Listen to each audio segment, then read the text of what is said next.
So I watched Mandalorian, and because everybody's been talking about it, it's really popular. I was like, sure, why not?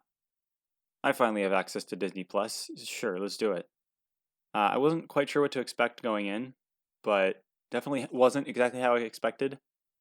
So it follows the Mandalorian, who basically has the Boba Fett, Jango Fett helmets. Like, there's this whole group of people called the Mandalorians, and they've all got that helmet. I don't know if that relates at all to Boba Fett and Jango Fett. Maybe they were Mandalorians as well. I have no idea. But he is basically a bounty hunter, the Mandalorian. They call him Mando for the most part, but he does have a name that they reveal later. But yeah, he's basically a bounty hunter, so most of the show has to do with like bounties and like gunfights and stuff like that. So initially, what his goal is, after they establish he's a bounty hunter, they show him going on a bounty. Then like the main thing about the show is that he has this one particular bounty, and he's not told much about it. He's only told like they're 50, and here's a tracking beacon. There you go. Have fun. Try to bring it back alive if you can. And it's like, oh, okay. Sure.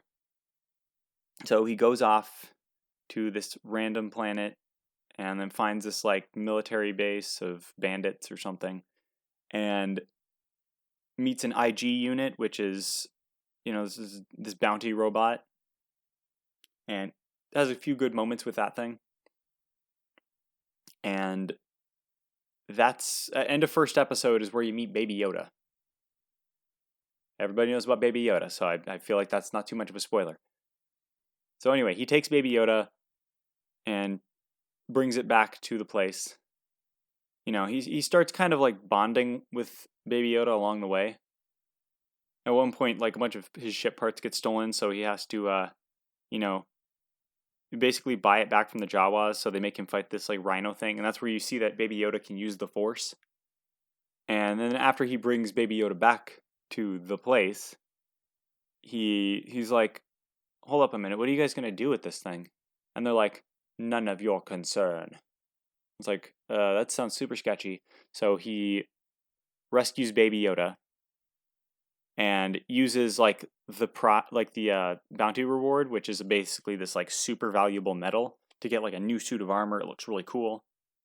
So he gets that. He takes Baby Yoda. He starts running away, and then the show kind of starts to dip a little bit because he basically has to protect Baby Yoda, so he has to go on a couple like bounties, but like it doesn't progress the story at all, and I found myself getting a little bored. Also because pretty much most of the fights in the show, the Mandalorians, like, everyone's like, oh, he's so amazing. Like, Mandalorians are supposed to be really tough and they're super badass.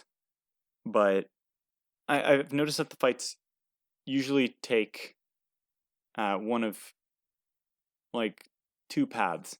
Either A, it's against like droids or something and he just cleans up immediately, or it's against, living creatures, either, humanoid creatures or like animals or something, and he'll basically go in, trip his way to defeat, and then grasp victory from the jaws of defeat. And it's like, I thought you were supposed to be really cool. You seem to be stumbling around a lot. So, I mean, that gets a little tiresome, but, whatever. There's just a few episodes that kind of dip in excitement. I wouldn't say quality, but excitement. They dip in excitement. He's protecting Baby Yoda. Baby Yoda has these cute, funny moments. He's basically the comic relief. And he does some stuff for some people, makes enough to get by so that he can, just survive and run away from these people. And then eventually he has to basically confront the people that are after Baby Yoda because, he can't just run forever. So he gathers up some people that he had previously worked with or had previously encountered, like this one guy that he met with that helped him like negotiate with the Jawas to get his ship parts back. This one lady he met on this one planet where they basically staged an uprising against these like bandit people or something. I don't know. So he gathers a bunch of them, and basically stages like a setup for, you know, ending the people that, were gonna go after Baby Yoda. And so he enlists the help of the head of the Bounty Hunters Guild, who initially is gonna set him up, but then he like betrays the people he was working with. He's like, yeah, I've seen what this Baby Yoda thing can do. And they just call it the child for the most part. They don't actually call it Baby Yoda, but it looks like Yoda, so people call it Baby Yoda. So he's like, I've seen what that child can do. We can't let it fall into the Empire's hands. Like, the Empire's pretty much like done at this point. But there's still like a few stragglers hanging around. So you see stormtroopers every now and then. But, that's kind of supposed to be abnormal from what it sounds like. So they go to do the setup, do the thing. He leaves Baby Yoda with a reprogrammed IG unit, like the one that he encountered in the first episode. The one guy that he met on the Jawa planet basically reprogrammed it to be a nursing droid. So its sole purpose is to take care of Baby Yoda. But yeah, they go to do the setup. The guy brings Baby Yoda back to his house where the IG unit is, and he ends up dying, and then stormtroopers take Baby Yoda back to the town, and then the IG unit starts chasing after them after a while. But there's this great moment where the stormtroopers that had Baby Yoda are just like chilling. They're like, all right, we're here. We've got the child. We're heading back to town. And then the person they're communicating with is like, you might not want to come right now. The guy in charge is here. He just shot someone for interrupting him. He's kind of pissed, so you might want to wait on that. And they're just like, seriously? Why would he shoot the guy for interrupting? Whatever. So they're just kind of sitting there bored, chatting about not really anything. And then they see a thing on the ground, they start shooting at it, and they miss every single time. And it's like, oh my god. And there's not just that reference, there's tons of references throughout this show. Someone references Gungans at one point, and I'm like, why would you? Anyway.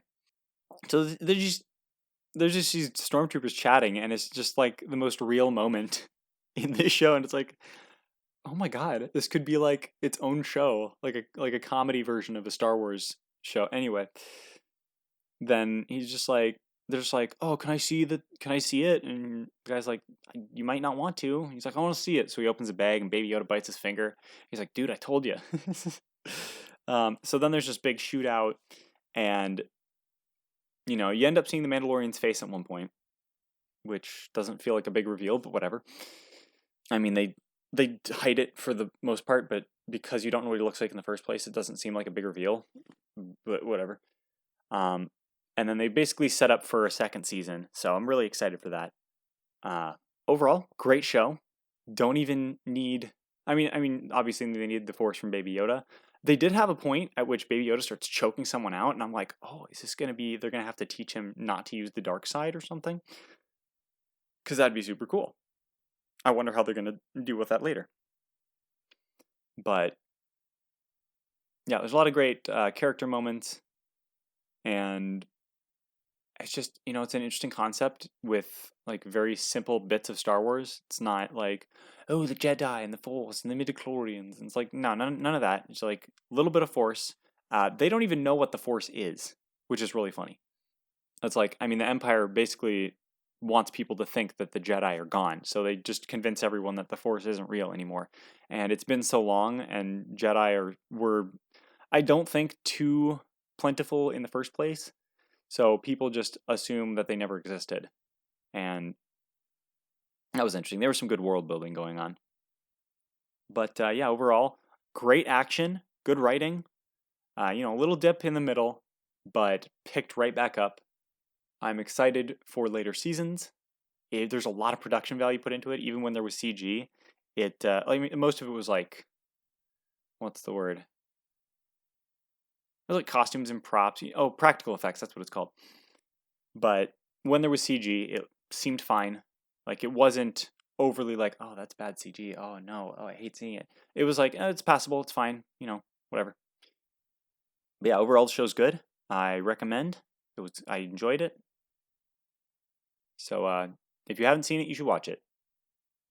Thank you for listening. I hope you have a great day, and be sure to press all the buttons and bye.